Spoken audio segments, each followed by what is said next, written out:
Barangay Love Stories. Love Stories. Ating mga Pilipino, ang mga taong nasa 30s ay laging inaasahang may pamilya o kasintahan na. Kalimitan kasing inuhusgahan ng mga taong wala pang love life lalo na kapag matanda na sila. Ikaw kabarangay, naranasan mo na bang magkaroon ng kapareha sa buhay o hanggang ngayon ay wala ka pa ring kasintahan? Dear Papa Dudut, matandang dalaga, ito ang karaniwang ipinaparamdam sa akin ng mga kamag-anak na meron ako tuwing nagkakaroon kami ng family gathering. Lagi kasing kasama sa mahabang listahan ng mga interview portion ang mga katanungan kung may boyfriend na ba ako o kung kailan ako magpapakasal. Minsan nakakasawa na ring sumagot sa paulit-ulit na tanong. Pero para sa inyo Papa Dudut ay sasagutin ko ulit ito. Single po ako hanggang ngayon. 38 years old na ako pero hindi ko pa rin naranasang magka-boyfriend. Totoo naman ang tawag nila sa akin, isa akong old maid. Pero nakakabanas lang kapag ipinapaalala pa nila sa akin ang pagiging mapag-isa ko sa buhay. Tawagin niyo na lamang po ako sa pangalang Adi, Papa Dudut. Sumulat ako sa inyo dahil sa isang pangyayari sa buhay ko na tingin ko ay bagay na i-share sa inyong programa. May bigla po kasi akong naalala. Marami pong tumakbo sa isipan ko mula noong makita ko na gawing live action series yung isang sikat na anime sa GMA. Nangyari tong bahagi ng buhay ko na ito mahigit 10 taon na ang nakakaraan. Ang ikukwento ko po ay tungkol sa akin at sa kaibigan kong si Jules. College ako noon nung una kong nakilala si Jules. Payat, average height at average looking din siya. Ganyan ang first impression ko sa kanya nung una ko siyang makita. Nasa cafeteria ako noon at busy sa panonood para pumatay ng oras habang naghihintay ako sa pangalawang klase ko noong lapitan ako ni Jules para abalahin.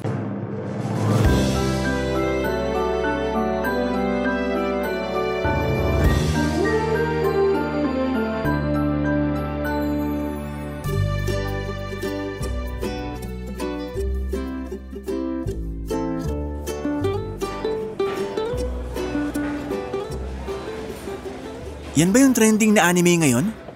Ha? Sorry, na-curious lang ako sa pinapanood mo. Tinatanong kita kung yan ba yung sikat na anime ngayon. Hindi ko na maalala yung title basta may fairy something sa title. Oo, ito nga. Ayos! Maganda ba? Ano sa tingin mo? Maganda naman, nakaka-hook siya. Maayos yung animation tsaka maganda yung storytelling. Saan ka nanonood niyan? Kinopya ko lang to sa kaibigan ko, pero tingin ko meron naman to sa internet. Check mo na lang. Okay. Hulaan ko. Mahilig ka sa anime, no? Obvious ba? Galing ko, no? Nakita ko kasi na may sticker ka ni Ichigo Kurosaki na nakadikit sa laptop mo. Okay, galing mo. Salamat. Ano palang pangalan mo? Ako si Adi, 4th year college, anime lover. Favorite color ko, green. At ayoko sa mga taong madaldal. May tanong ka pa ba? Ang haba naman ng pangalan mo. Ako pala si Jules. 4th year college din ako. Hello Jules, may pinapanood kasi ako. Pwede bang mamaya na lang tayo mag-usap? At saka sino ka ba? Ang sungit mo naman. Gusto ko lang namang makipagkaibigan Hanap ka na lang ng iba dyan. Hindi ko kailangan ng kaibigan. Ikaw gusto ko Ngayon lang kasi ako nakakita ng babaeng mahilig din sa anime. Anong favorite anime mo? Marami akong favorite anime pero para masagot yung tanong mo, favorite ko yung Big 3. May tanong pa? Anong Big 3?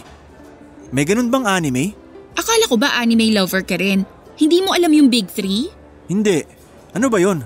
Big 3 ang tawag sa 3 pinakasikat na anime sa buong mundo. Ito ba yung one? Oo, yan nga. May tanong pa? Wala na po. Ikaw, may tanong ka ba sa akin? Wala. Makakaalis ka na. Sige, bye-bye. Nice talking to you. Sandali. May isa pa pala akong tanong. Ano? Pwede bang mahingi yung phone number mo? Hindi ako nagbibigay ng number sa taong hindi ko kilala. Pero kilala mo na ako ah. Nagpakilala na ako sa'yo kanina. Hindi. Hindi kita kilala. Hindi ko nga maalala yung pangalan mo eh.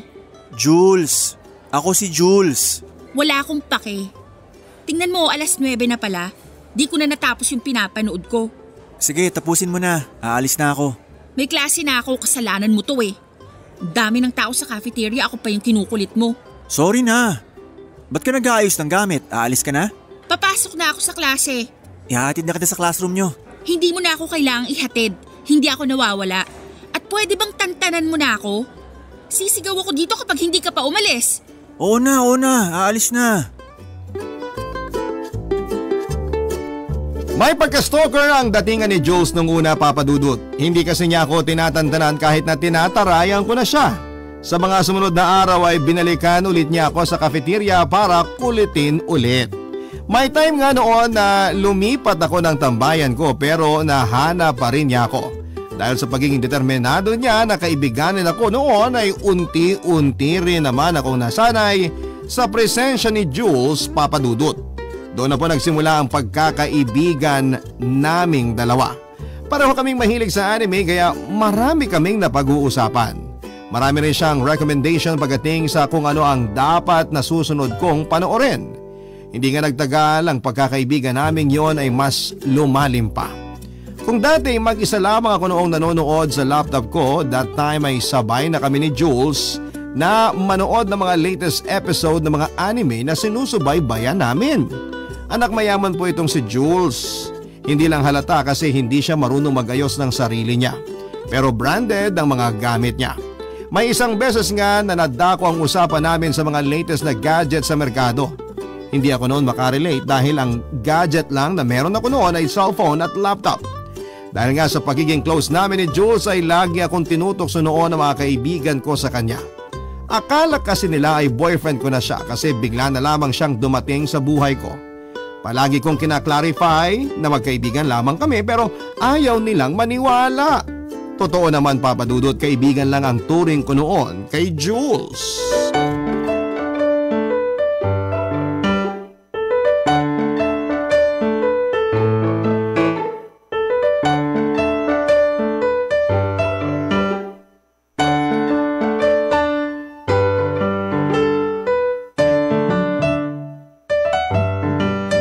Adi! Nandito ka lang pala. Kanina pa kita tinetext. Shhh! Hinaan mo nga yung bunganga mo.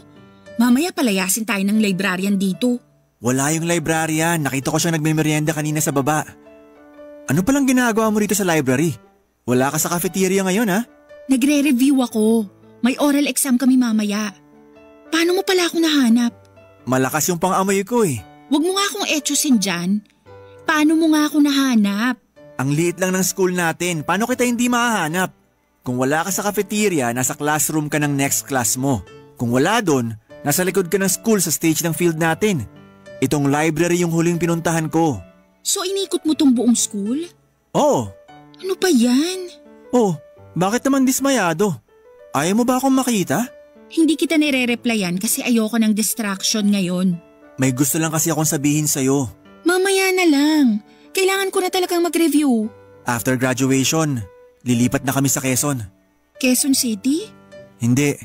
Sa Quezon Province. Talaga? Saan dun? Sa Infanta, malapit sa dagat. Doon na kayo titira? Oo. Hindi maganda yung pagsasama nila mama at papa eh. Kaya nag-decide si mama na lumipat na sa Infanta. Doon kami sa lola namin para may kasama si mama na magbantay sa mga kapatid ko. So hindi na tayo magkikita niyan? Magkikita pa rin naman tayo, hindi nga lang palagi. Okay. Oh, ba't malungkot ka? Mamimiss mo ako, no? Hindi ah. Excuse me. Mamimiss mo ako eh. Hindi talaga. Mas mabuti nga yun eh. Mababawasan ang taong makukulit sa buhay ko. Ako? Mamimiss kita. Talaga? Oo naman. Ikaw lang naging kaibigan ko sa school na to eh. Yung totoong kaibigang matatawag. Yung iba kasi, kaibigan ko lang kasi mahilig ako manlibre. Ikaw, hindi pera ang habol mo sa akin. Hindi naman kasi ako mukhang pera. Kaya nga thankful ako na naging kaibigan kita. Nakakalungkot lang na magkakahiwalay na tayo after graduation. Wala tayong magagawa eh.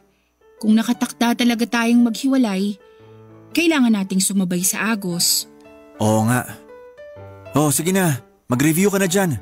Mamaya ako pasisihin mo kapag bumagsak ka sa oral exam mo. Huwag ka nang umalis. Dito ka na lang. Samahan mo akong mag-review. Papa Dudut, hindi ko lang ito ipinaramdam pero ang totoo ay nalungkot talaga ako noong nalaman kong lilipat na sina Jules ng tirahan. Biglaan kasi ang nangyari at saka ko lang nalaman ito noong malapit na ang graduation. Kung nalaman ko lang ito ng mas maaga, sana'y nasulit ko ang mga araw na magkasama kami. Pagsabit ng graduation ay isang libro ang iniregalo ko kay Jules. Binigyan naman niya ako ng friendship bracelet. 2 days after nito ay lumabas kami para kumain for the last time. Sa sumunod na araw ay lumipat na silang mag-iina sa Infanta. Kahit magkalayo ay hindi naman kami nawala ng communication sa isa't isa ni Jules, Papa Dudut. Malaki ang naitulong ng social media kaya napanatili namin ang pagkakaibigan naming dalawa. Tuwing may bagong news sa anime world ay agad namin itong pinag-uusapan. Minsan nagpapadala din kami ng regalo sa isa't isa. Nagpa-burn pa nga siya noon ng CD na ang laman ay favorite soundtrack niya mula sa mga anime na napapanood niya. Sa totoo lang, Papa Dudut, simula noong nalayo si Jules ay mas lalo pang lumalim ang pagkakaibigan namin. Ironic nga dahil kung kailan siya lumayo ay saka naman napalapit ang feelings ko sa kanya. Napagtanto ko na may serious side din pala itong si Jules.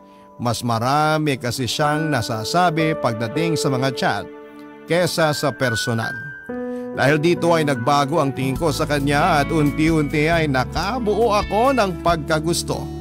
Sa lalaking dati ay inaayaw-ayawan ko lang ng mga panahong yon. Papa Dudut.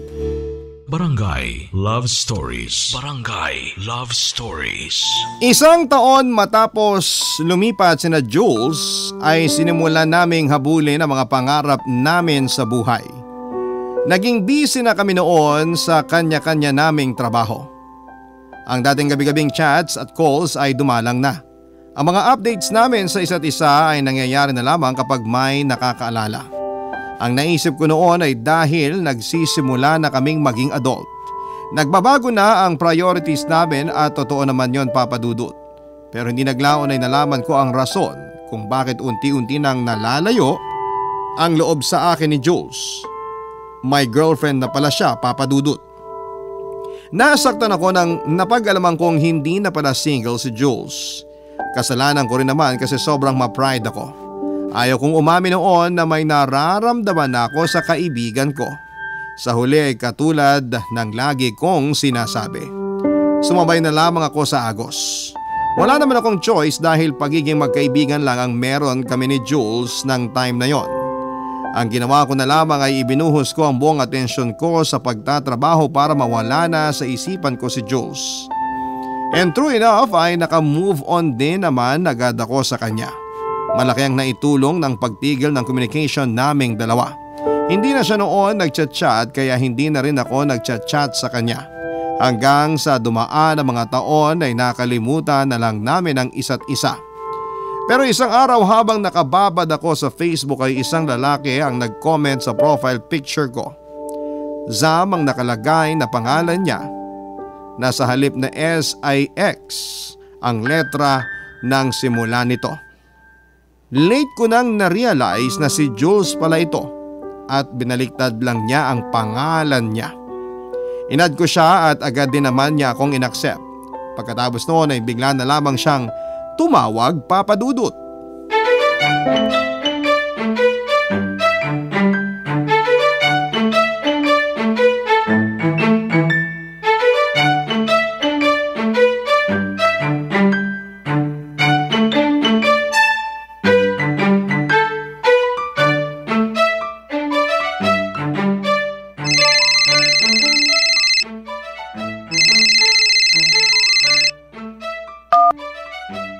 Hello? Adi, si Jules to. Kumusta ka na? Uy, Jules! Mabuti naman ako. Haggard nga lang sa work. Ikaw? Pareho lang pala tayo. Pagod na rin ako sa trabaho. Sawa na sa buhay. Hindi ko na alam na bago na pala ang Facebook mo. Oo, gumawa ako ng bago. Nakalimutan ko yung password ng nauna kong account eh. Kaya naman pala. So anong meron? Ba't bigla kang nagparamdam? Wala lang. Bigla kitang naalala eh. Di mo ba ako na-miss? Hindi. Aray naman. Ako kasi na-miss kita eh. Sus, akala mo naman. Ikaw nga tong biglaan na lang nawala simula nung nagka-girlfriend ka. Totoo nga yung sabi nila, once na lumayo ang isang kaibigan, ibig sabihin nun may jowa na. Ikaw din naman tumigil ka sa pag-chat sa akin eh. Aminin mo. Eh sino bang last message sa chat natin nun? Hindi ba ako? After nun hindi ka na nag-reply. Akala ko hindi ka na interesado kaya hindi na ako nag-chat. Ito naman, hindi lang nakapag-reply, nagtampo na agad. Naging busy na rin ako kasi sa trabaho kaya ganun. Naiintindihan ko naman. Kumusta na pala kayo ng girlfriend mo? Maayos naman kami. May anak na kami. May anak ka na? Oo, 2 years old. Babae. Wow! Ang bilis talaga ng panahon. Parang kailan lang nung bata pa tayong nanonood ng anime sa kantin, tapos ngayon tatay ka na pala. Oo nga eh. Ikaw, may boyfriend ka na ba? Ano yung boyfriend? Wala pa. Sa sobrang busy ko sa work, wala akong time para dyan. Ang work hindi nawawala yan. Pero ang tao nauubos. Simulan mo na maghanap ng nobyo dyan. Baka mamaya tumanda kang dalaga. Sa ganda kong to, hindi ako tatandang dalaga, no? Alam ko naman yon. Pero Adi, hindi lang basta-basta bumabagsak ang mga lalaki sa harapan mo. Kailangan mo din makipag-date minsan. Kung sa bagay, napakasuplada mo kasi. Kaya siguro takot kang lapitan ng mga lalaki. Grabe ka naman sa akin. Oh, totoo naman, di ba? Hindi kaya. Oo kaya. Ang taray mo nung una kitang nakilala. Eh kasi naman ang kulit mo nun. Para kang kabuti na bigla na lang sumusulpot tapos hindi na ako iniwan. Ay mali, iniwan mo pala ako kasi lumipat ka sa Quezon. Ang lungkot siguro ng buhay mo ngayon, no? Kasi nawala ako sa tabi mo. Excuse me po, hindi lang ikaw ang source of happiness ko, no? Pero aminin, isa ako sa happiness mo, di ba? Well, oo. Pero slight lang. Sabi na eh. Alam ko naman na type mo talaga ako eh. Ayaw mo lang kasing umamin. Kapal ng mukha, hindi kita type. Mawalang galang na ha. Oo na, hindi na. O sige na, papasok na ako sa office. Tumawag lang ako para kumustahin ka. Okay, sige. Ingat ka sa work. Bye-bye. Keep in touch ha. Papa Dudut, after ng pag-uusap namin yon ay nagsimula ulit ang communication naming dalawa ni Jules. Nang araw na yon ay inesto ko ang Facebook profile niya at doon ko nakita ang mga pinagdaanan niya sa mga taong hindi kami magkausap. Nagtatrabaho siya sa isang tech company at bago rin pala ang girlfriend niya. Hindi na ito yung girlfriend niya noong bagong lipat lamang siya sa Quezon. Ang girlfriend niya ngayon ay na si Julie na siyang nanay ng anak niya isang nurse. Mas maganda siya kung ikukumpara sa akin. Aaminin kong medyo nasaktan ako noong nalaman kong may anak na pala siya. Akala ko ay totally move on na ako sa kanya pero hindi pa pala. May nakatago pa rin pala akong pagmamahal sa kanya na pilit ko lang kinalimutan. Ang problema lang ay wala ring silbi ang pagmamahal na yon dahil ibang babae naman ang gusto ni Jules. Sa mga sumunod na buwan ay binalik namin sa dati ang sigla ng pagkakaibigan namin ni Jules. Kapag may time na nagkwekwentuhan kami sa phone, nagkakausap pa nga rin kami minsan tungkol sa anak niya na sobrang cute at manang-mana sa tatay. Tumagal ang ganong relasyon namin ng halos 2 taon at matapos ang napakahabang panahon ay muli kaming nagkita ni Jules noong dalawin niya ako sa trabaho ko.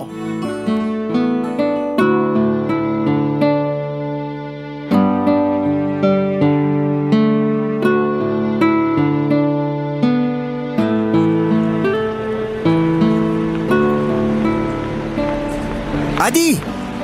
Jules? Ikaw nga! Anong ginagawa mo rito sa Maynila? May inilakad lang akong papeles. Naisip ko na puntahan ka bago ko umuwi. Paano mo naman nalaman kung saan ako nagtatrabaho? Di ba nga malakas ang pang-amoy ko? Nahahanap kita kahit saan ka magpunta. Yung totoo, paano nga? Nakita mo sa Facebook? Hindi. Nagpunta ako sa bahay nyo. Nasa trabaho ka raw sabi ng nanay mo. Dito niya ako pinapunta. I see. Grabe, ibang-iba ka na. Medyo nagkalaman ka ngayon Ikaw din naman. Hoy, hindi Nagkiketo diet kaya ako. Totoo ba? Mataba ako?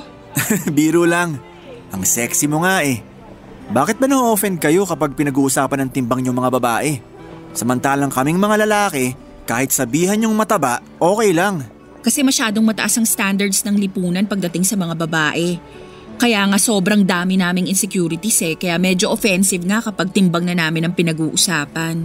Ganun ba yon? Oo, ganun yon. Nga pala, kumusta na kayo ng girlfriend mo? Nag-aaway pa rin ba kayo? Paano mo nalaman? Sira, nakwento mo sa akin. Naaalala mo nung bigla mo akong tinawagan, 1:00 ng madaling araw? Lasing ka nun. Sa akin ka nag-vent ng mga problema nyo ng girlfriend mo. Talaga ba? Hindi ko maalala yun Galit na galit ka nga nun Damang-dama ko kahit sa tawag lang. Naghiwalay na kami ni Julie. Naghiwalay na kayo? Bakit? Hindi ko ba sinabi yung rason nung tumawag ako sa'yo? Hindi. Basta ang sabi mo lang galit ka sa girlfriend mo nung time na yun. Nahuli ko siyang nag-cheat. Oh my gosh! Haliparot na babae! Sobrang toxic na ng relationship namin. Yun na yung last straw. Kaya hindi ko na siya binigyan ng second chance. Paano yung bata? Mag-i-stay siya sa akin. Kukunin ko siya sa Australia. Australia? Lilipat na kami doon. Kukunin kami ng tita ko na nakatira doon. Kaya ako nandito sa Maynila ngayon kasi may nilalakad akong papers. Doon na kayo titira? Sawa na ako sa buhay dito Gusto ko magsimula ulit sa ibang bansa. Ganun ba? Di mas magkakalayo na naman pala tayo. Malayo na nga yung Quezon, mas malayo naman yung Australia. Huwag mo namang ipahalata na mamimiss mo ko. Oo, mamimiss kita. Mamimiss kita ng sobra, Jules. Ano, happy? Narinig mo na yung gusto mong marinig? Yan, ganyan dapat. Dapat hindi mo pinipigilan yung feelings mo sa akin. Dapat maging open ka sa nararamdaman mo. Ang feelingero mo talaga. Di ka pa ba sanay? Medyo sanay na. Tapos ka na ba sa trabaho? Oo, kaka-out ko lang. Bakit? Tara, kain tayo sa labas. Bago ko bumalik ng Quezon. Sure! Pagkatapos ng pagkikita naming yon, Papa Dudut, ay hindi na ulit nagparamdam si Jules. Inisip ko na lamang na naging busy na siya sa paglipat nila sa Australia kaya hindi ko na lang din siya ginulo. Nagpatuloy ako sa buhay nang hindi ko namamalayang umiiyak na pala ang puso ko. Naiinis ako sa sarili ko dahil napakaraming chances na ang ibinigay sa akin ng mundo pero ni isa ay wala man lang akong ginawa para masabi kay Jules kung ano ang nararamdaman ko para sa kanya. Sa mga sumunod na buwan ay madalas kong chinecheck ang Facebook ni Jules para makasagap ng balita sa kanya. Nahihiya na kasi akong mag-chat sa kanya noon dahil feeling ko ay busy na siya sa bago niyang buhay.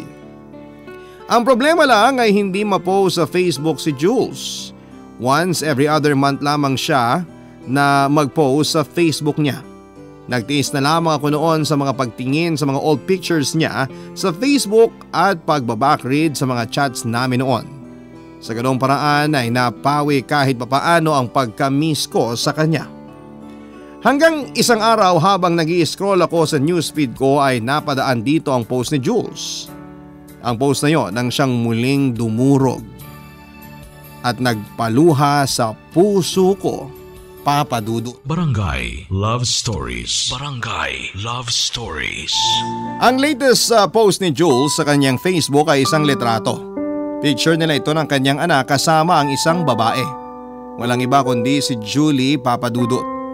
Nasa airport sila at hawak-hawak ng kanilang anak ang isang banner kung saan ay nakasulat ang katagang "Welcome to Australia, Mama." Samantalang nakalagay namang caption ni Jules sa kanyang post ay "Complete Family." Nanikip ang dibdib ko sa sobrang selos. Hindi ko inaasahan na tatanggapin ulit ni Jules si Julie sa buhay nilang mag-ama matapos ang ginawa nito. Ang malala ay kinuha pa nila si Julie sa Australia. Noong time na yon ay gustong-gusto ko nang tawagan si Jules para tanungin kung ano ang nangyari. Ang sabi niya sa akin noong huli kaming magkita ay hindi niya bibigyan ng second chance si Julie pero heto't magkasama na sila ngayon sa Australia. Hindi ko alam, Papa Dudut, kung bakit gano'n na lamang ang naramdaman ko nang nalaman ko na buo na ulit ang pamilya ni Jules. Para maibsan ang sakit na nararamdaman ko ay nag-deactivate na lamang ako ng social media. Masyado na kasi akong naaapektuhan noon sa mga nangyayari at naisip ko na magpahinga na muna para malayo ang isipan ko mula kay Jules at mag-focus na lamang sa pagtatrabaho.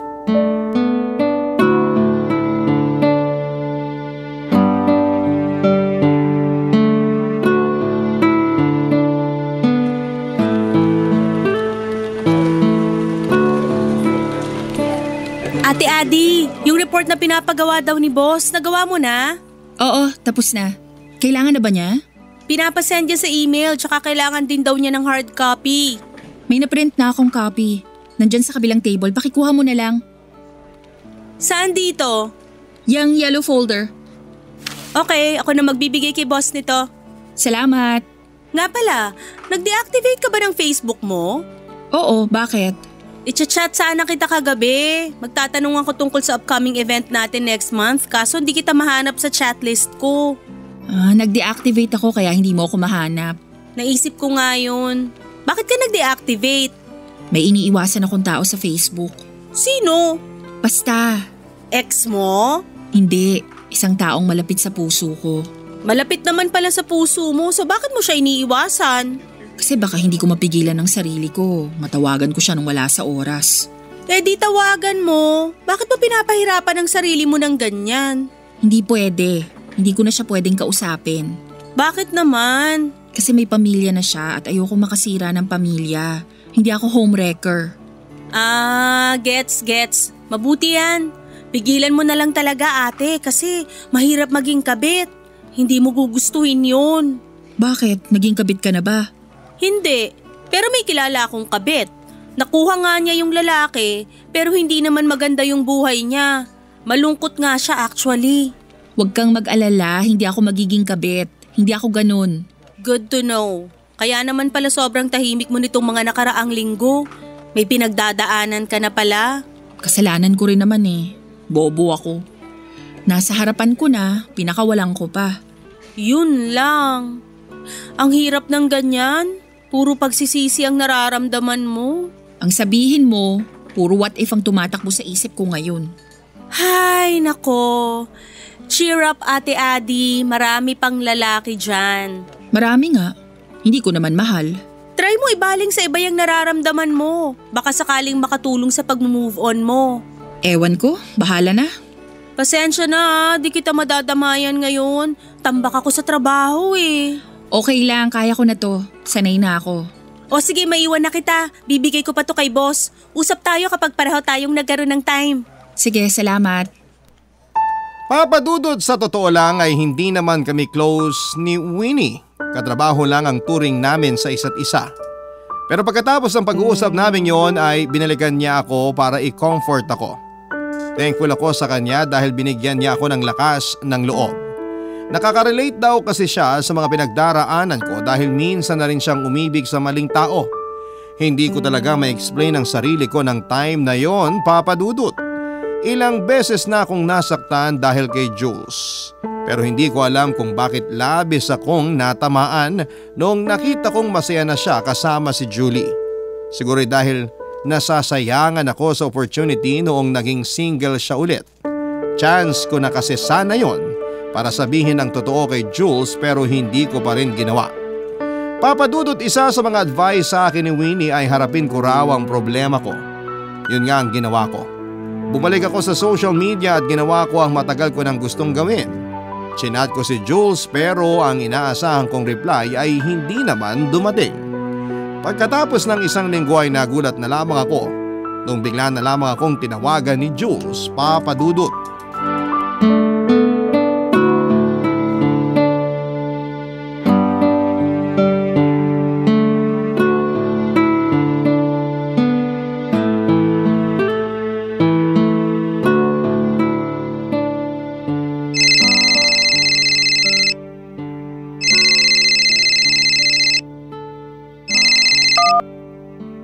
Hello, Jules?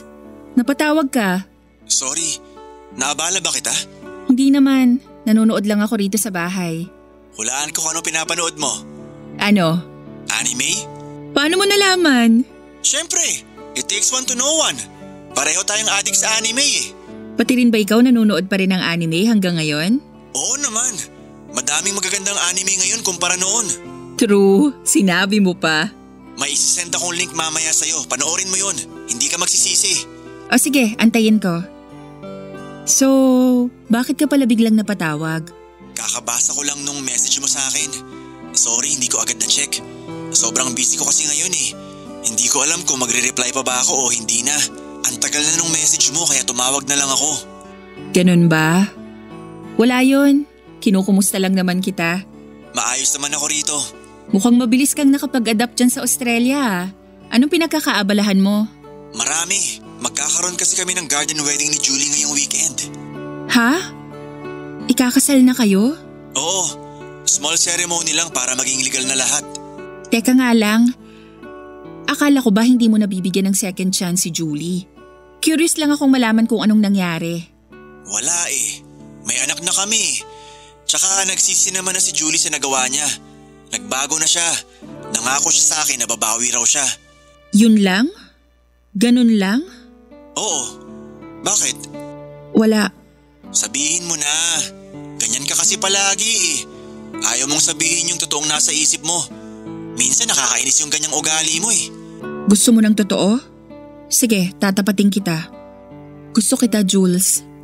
Noon pa man. Nung mga bata pa lang tayo, gusto na kita. Oo, alam ko. Alam mo? Nararamdaman ko naman eh. Pero bakit wala kang ginawa? Marami akong ginawa, Adi. Ikaw yung walang ginawa. Lagi mo akong ipinagtutulakan palayo eh. Naghintay ako. Hinintay ko na dumating yung araw na tanggapin mo kung ano yung totoong nararamdaman mo sa akin. Pero hindi mo ginawa. Nung nag-comment ako sa Facebook mo, kinumusta kita, walang nangyari. Nung pinuntahan kita sa trabaho, sinabi kong wala na kami ni Julie, wala ka rin ginawa. Kasi kung sinabi mo lang sana sa akin noon ang totoo, ikaw ang ipaglalaban ko. Kasi ikaw din naman yung gusto ko eh. Pero huli na ang lahat, Adi. Nakatali na ako sa iba. Ito na yung buhay na pinili ko. Ito na yung buhay na papanindigan ko. Itinutulak kita palayo kasi akala ko hindi ka seryoso sa mga sinasabi mo. Palagi ka kasing nagbibiro eh. Hindi ko alam kung totoo ba o biro lang yung mga pinaparamdam mo sa akin. Pero wag na tayong magsisihan. Tama yung sinabi mo. Too late na. May pamilya ka na. Mag-focus ka na lang dyan. Kaya ko na yung sarili ko rito. I'm sorry. Sorry din. Pero at the same time, thankful ako na dumating ka sa buhay ko, Jules. Forever kong ite-treasure yung memories na meron tayo. Ako rin. Hindi ko malilimutan ang mga pinagsamahan nating dalawa. Sige na. Next time na lang ulit tayo mag-usap. Alam kong busy ka. Sige. Mag-ingat ka palagi, Adi. Bye-bye, Jules. Papadudot gumaan ang pakiramdam ko noong nasabi ko na ang lahat kay Jules. Sa wakas ay nailabas ko rin ang isinisigaw ng puso ko. Kaso nga lang ay huli na ang lahat, Papadudot. Hindi naman ako umaasa na pipiliin ako ni Jules pagkatapos ng confession namin sa isa't isa. Sa teleserye lamang kasi yon nangyayari. Hindi naman ako hopeless romantic para mag-isip ng ganong bagay. Saka isa pa ay ayokong sirain ang kompleto nilang pamilya ni Julie. Tinanggap ko na lamang ang naging kapalaran naming dalawa at marami man akong pagsisisi sa huli. Sa tingin ko ay tama lang ang naging pasya ko na layuan na si Jules at ang pamilya niya. Nag-focus na lamang ako sa trabaho at pagbibigay ng love sa sarili ko. Pagkatapos ng pag-uusap namin yon ni Jules, ay hindi na ulit kami nagkausap pa hanggang sa tuluyan na ako nawala ng balita sa kanya. Kung tatanungin niyo ako ngayon, Papadudot, ay nakapag-move on na ako mula sa parte ng buhay kong yon. Happy na ako. Kontento na ako sa kung ano ang meron ako. Hindi pa ako naghahanap ng pag-ibig at hahayaan ko na lamang na tadhana ang magpasya para sa akin. Kung tatanda akong dalaga, edi tatanda akong dalaga. Basta ang gusto ko lang ay tumigil na ang mga tao sa pagtatanong kung bakit single pa rin ako hanggang ngayon. Dito na po nagtatapos ang kwento ng buhay ko. Maraming maraming salamat po sa pagbasa ng aking liham. Ang inyong forever kapuso at kabarangay forever, Adi. Nagustuhan ng iyong napakinggan? Ituloy yan via live stream sa www.gmanetwork.com/radio. Barangay LS 97.1 Forever!